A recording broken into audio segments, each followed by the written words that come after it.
Top quality और consistent performance के लिए सिर्फ सिल्वर पंप्स। टॉप क्वालिटी और कंसिस्टेंट परफॉर्मेंस के लिए सिर्फ सिल्वर पंप्स, नाम याद रखना।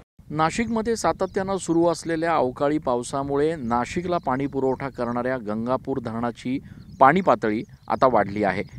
एकीकडे नाशिकमध्ये सातत्यानं गेल्या जवळपास 2 आठवड्यांपासून अवकाळी पावसानं धुमाकूळ घातलाय, तर दुसरीकडे गंगापूर धरणात मात्र मागच्या 5 दिवसात जवळपास 2% एवढा पाणीसाठा वाढलेला आहे।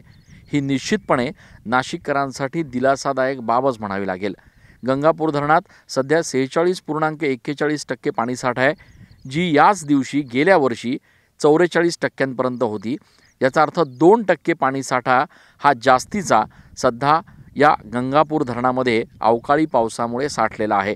नाशिकच्या गंगापूर धरणातनं संपूर्ण शहराला पाणी पुरवठा केला जातो आणि साधारण मेच्या मध्यामध्ये गंगापूर धरणाची पाणी पातळी खालावलेली असते। यंदा मात्र या अवकाळी पावसाची कृपा म्हणावी लागेल की गंगापूर धरणात इतर वेळेसपेक्षा 2% पाणीसाठा जास्त वाढलेला आहे।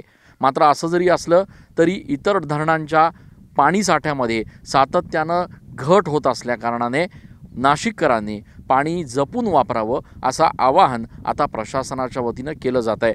मात्र असं असलं तरी किमान आता मान्सून वेळेवर दाखल झाल्यानंतर नाशिककरांचा पुढचा पाण्याचा प्रश्न निकाली लागेल असंच बघायला मिळत आहे। कॅमेरा पर्सन आकाश येवलेसह मी चंदन पूजा अधिकारी, TV9 मराठी।